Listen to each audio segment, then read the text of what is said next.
Morning everyone, have a nice day. Vivekananda school की online class में आप सभी का बहुत बहुत स्वागत है। और हम बात कर रहे हैं आज क्लास 9 की। और क्लास 9 के अंदर चैप्टर अपना चल रहा था 4। स्टार्ट करेंगे आज इस चैप्टर को नए तरीके से। और मैं आपको इससे स्टार्ट करने से पहले एक चीज बता देता हूँ कि चैप्टर नंबर 3 जो अपन ने किया है, चैप्टर नंबर 3 के अकॉर्डिंग ही है चैप्टर नंबर 4। यदि आपने चैप्टर नंबर 3 ढंग से पढ़ लिया है तो चैप्टर नंबर 4 आपको आसानी से समझ में आ जाएगा।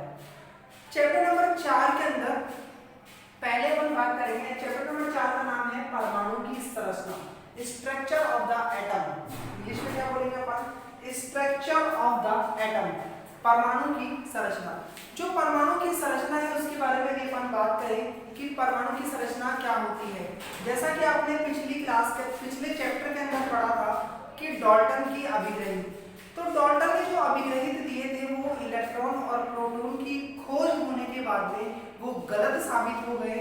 और जो साइंटिस्ट थे टॉमसन जो वैज्ञानिक थे, उन्होंने जानना चाहा कि जो परमाणु होता है उसके अंदर इलेक्ट्रॉन और प्रोटॉन किस तरीके से और किस रूप में व्यवस्थित रहते हैं, इसके बारे में अपन बात कर लेते हैं।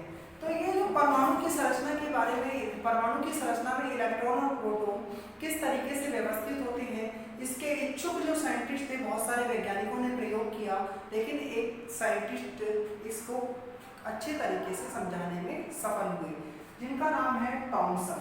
और हम बात करेंगे टॉमसन के परमाणु मॉडल की। टॉमसन का परमाणु मॉडल क्या कहता है, देखना। टॉमसन का परमाणु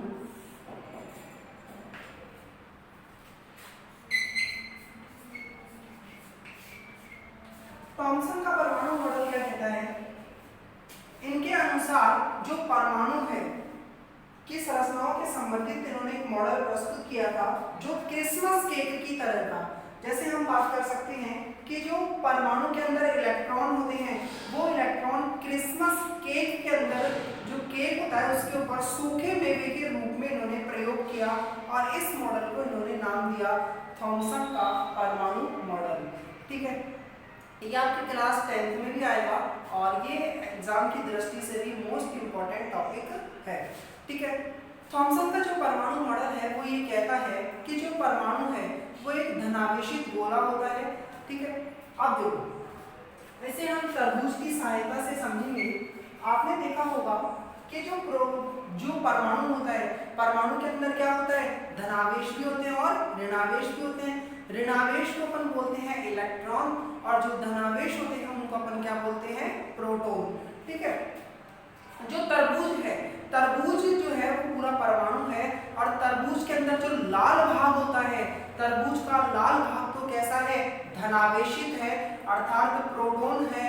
और तरबूज के अंदर जो बीज होंगे वो ऋणावेशित होंगे, या हम कह सकते हैं कि वो क्या होंगे? इलेक्ट्रॉन होते हैं। ये मॉडल किसने प्रस्तुत किया था? थॉमसन ने। इसीलिए इस मॉडल का नाम है थॉमसन का परमाणु मॉडल। जो तरबूज का लाल भाग है वो तो धनावेशित है, अर्थात हम कह सकते हैं कि वो किसके अंदर क्या उपस्थित है? प्रोटॉन उपस्थित है। और जो उसका ऋणावेशित भाग है, अर्थात जो इलेक्ट्रॉन है, वो क्या है? बीज के समान है। तो हम ये कह सकते हैं कि जब इन्होंने ये मॉडल दिया उसके बाद में क्या क्या प्रस्तुतियां रही इनकी, तो थॉमसन ने जब ये प्रस्तावित किया कि परमाणु धनावेशित भाग से बना होता है। परमाणु किससे बना होता है? धनावेशित भाग से बना रहता है। और जो उसके अंदर इलेक्ट्रॉन होते हैं वो इलेक्ट्रॉन क्या करते हैं? उसके अंदर धसे रहते हैं। पहली कंडीशन आपको समझ आ गई होगी कि परमाणु के अंदर धनावेश भाग जो होंगे वो तो बाहर वितरित रहेंगे और इलेक्ट्रॉन जो होंगे वो उसके अंदर क्या रहते हैं? धसे हुए रहते हैं। ठीक है, सेकंड कंडीशन की यदि अपन बात करें तो सेकंड कंडीशन ये कहता है कि परमाणु के अंदर धनावेश मतलब प्रोटॉन और इलेक्ट्रॉनों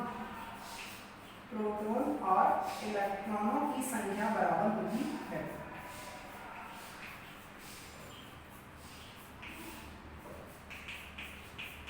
अर्थात हम कह सकते हैं कि प्रोटॉन और इलेक्ट्रॉनों की संख्या कैसी होती है? बराबर होती है। और प्रोटॉन और इलेक्ट्रॉनों की संख्या बराबर होने से मेरा तात्पर्य यह है कि कि जैसे मान लो 100 प्रोटॉन है तो 100 ही अपने पास क्या होंगे, इलेक्ट्रॉन होंगे। तो हम कह सकते हैं कि जो परमाणु होता है वैद्युतीय रूप से क्या होता है, उदासीन होता है, अर्थात उसके अंदर प्रोटॉन और इलेक्ट्रॉनों की संख्या क्या होती है, समान होती है। तो आपको क्वेश्चन क्या लिखना है वो देखिए, आपको लिखना है कि थॉमसन का परमाणु मॉडल को समझाइए। क्वेश्चन है थॉमसन का परमाणु मॉडल, आपको काम कॉपी में किस तरीके से करना है वो चीज भी आप देख लीजिएगा। जैसे ही मैं चैप्टर कंप्लीट करता हूँ आपको ये तो समझना है, ठीक है। समझने के बाद में आपको बुक में पढ़ना है, केवल ओनली फॉर पढ़ना है, कॉपी के अंदर नहीं करना है। नोट्स किस तरीके से बनाने हैं, मैं लास्ट में क्या होता है चैप्टर कंप्लीट होता है, कंप्लीट होने के बाद में मैं आपको प्रश्न लिखूंगा और उन प्रश्नों के आंसर आपको बुक के अंदर मिल जाएंगे, ठीक है। तो बुक के अंदर देख करके आप उन प्रश्नों के आंसर करने हैं, बस आपको इतना ही काम करना है। जो मैं ये बोर्ड पे उतार रहा हूँ ना वो काम आपको नहीं करना है, ठीक है। तो देखिए नेक्स्ट ये बात आप सभी को मेरे हिसाब से समझ में आ गई होगी कि थॉमसन का परमाणु मॉडल क्या है। आपको इसको समझना है और समझने के बाद में रफ कॉपी में या फिर आप अपनी बुक के अंदर पढ़ सकते हैं उसको, ठीक है। अब प्रोटॉन अर्नेस्ट रदरफोर्ड एक साइंटिस्ट थे, ये तो था कौन सा, थॉमसन का परमाणु मॉडल। अब अर्नेस्ट रदरफोर्ड जो है वो ये जानना चाहते थे, अर्नेस्ट रदरफोर्ड एक दूसरे साइंटिस्ट थे और थॉमसन जो थे वो एक दूसरे साइंटिस्ट थे। अर्नेस्ट रदरफोर्ड ये जानना चाहते थे कि जो परमाणु होते हैं उस परमाणु के अंदर प्रोटॉन और इलेक्ट्रॉन किस तरीके से व्यवस्थित होते हैं। इसको जानने के लिए उन्होंने एक प्रयोग किया जिसे अपन स्वर्ण पत्र प्रयोग भी कहते हैं। इन्होंने क्या किया, सबसे पहले तो अपना नेक्स्ट टॉपिक होगा अब रदरफोर्ड का परमाणु मॉडल। रदरफोर्ड का परमाणु मॉडल,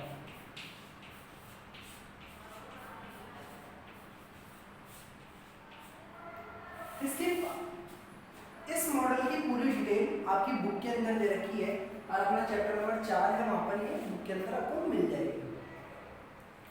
रदरफोर्ड का परमाणु मॉडल क्या कहता है, ध्यान से देखना। इन्होंने क्या किया, एक सोने की एक पतली पन्नी ली, सोने की एक पतली पन्नी, जैसे मान लो ये सोने की पतली पन्नी होगी इस तरीके की, सोने की एक पतली पन्नी पर अल्फा कण स्रोत से, ये क्या है, अल्फा कण स्रोत, ये हो गई सोने की पतली पन्नी।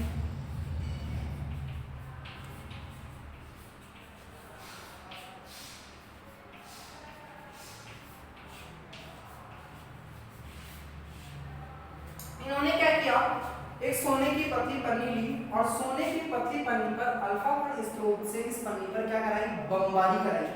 बमबारी कराने का मतलब है कि जैसे ही यहाँ से अल्फा कण निकले, अल्फा कण निकलने के बाद में कुछ अल्फा कण यहाँ से अल्फा कण टकराए, टकराने के बाद में क्या हुआ, देखो कुछ अल्फा कण जो थे सीधे ही निकल गए, मतलब पन्नी को पार करके निकल गए।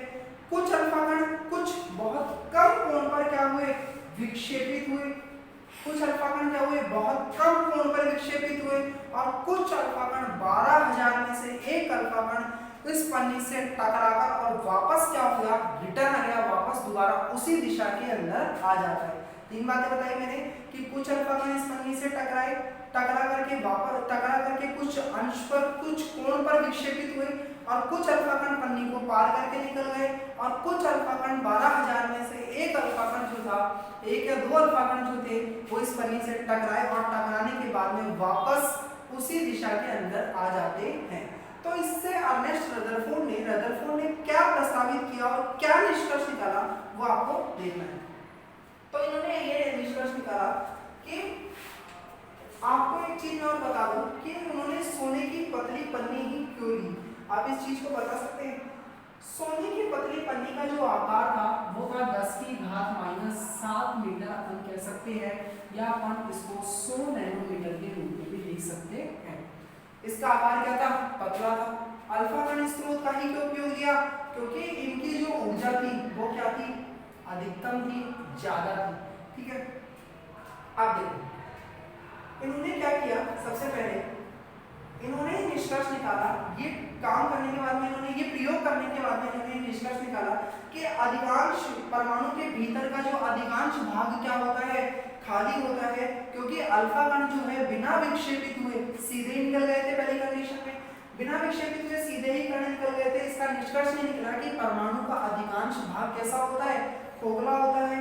या हम कह सकते हैं कि कुछ परमाणु जो है वो कुछ अंश या कुछ कोण पर विक्षेपित हुए थे, उस कुछ कोण पर जो विक्षेपित हुए उनको ही अपन कह सकते हैं कि परमाणु में धनावेशित भाग क्या है, बहुत कम होता है। थर्ड पॉइंट है अपना कि बहुत कम अल्फा कण जो है वापस रिटर्न आ गए, वापस उसी दिशा के अंदर आ गए।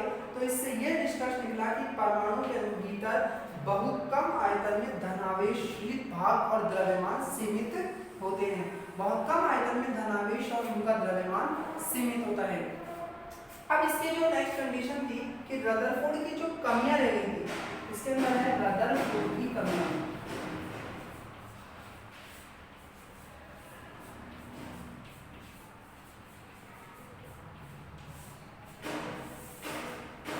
रदरफोर्ड की कमियां रह गई। रदरफोर्ड के अनुसार, भाई रदरफोर्ड के अनुसार कोई भी परमाणु के अंदर, परमाणु की जो कक्षा होती है, कक्षा के अंदर क्या करते हैं, कौन चक्कर लगाते हैं, इलेक्ट्रॉन।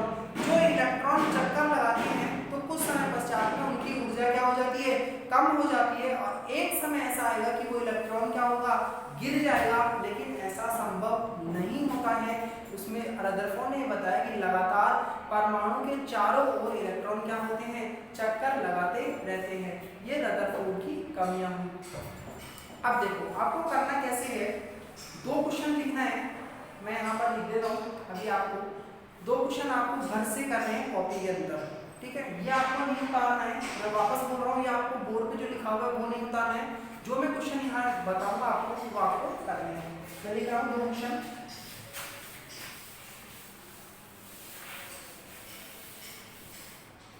क्वेश्चन नंबर पहला है इसका, थॉमसन का परमाणु मॉडल को समझाएंगे।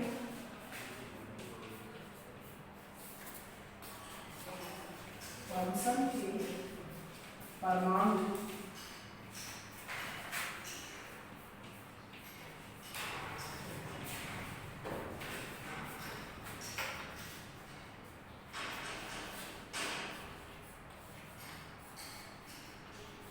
समझाइए। और दूसरा है अपना रदरफोर्ड के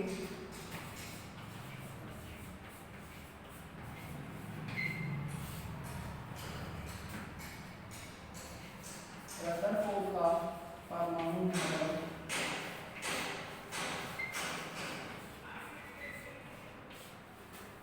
व परमाणु मॉडल प्रेक्षण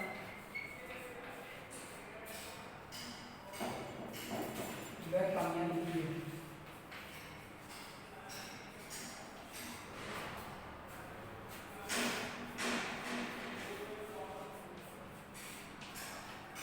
एक चीज नोटिस कीजिएगा कि जो मैंने आपको अभी लिखाया बोर्ड के ऊपर वो आपको खुद को समझना है। समझने के बाद में आपको ये दोनों क्वेश्चन घर से करने हैं। इसके आंसर आपको बुक के अंदर मिल जाएंगे। जो थॉमसन का परमाणु मॉडल है उसके बारे में आपको लिखना है कि थॉमसन का परमाणु मॉडल क्या कहता है। जिस तरीके से मैंने समझाया उस तरीके से आपको बुक के अंदर मिल जाएगा। रदरफोर्ड का जो परमाणु मॉडल है, रदरफोर्ड के परमाणु मॉडल प्रेक्षण और कमियों को आपको लिखना है, ठीक है। रदरफोर्ड की, फिर ये रदरफोर्ड का परमाणु मॉडल आपको मिल जाएगा, उसके क्या क्या कमियां रह गई और क्या क्या प्रेक्षण रह गए वो सभी बातें आपको लिखनी है, ठीक है। Thank you for everyone, see you again. आज की क्लास अपनी यहीं खत्म हुई। मैं उम्मीद करता हूँ कि आपको समझाया बेहतर तरीके से समझ आएगा। चलो दोबारा मिलेंगे। Thank you for everyone, see you again.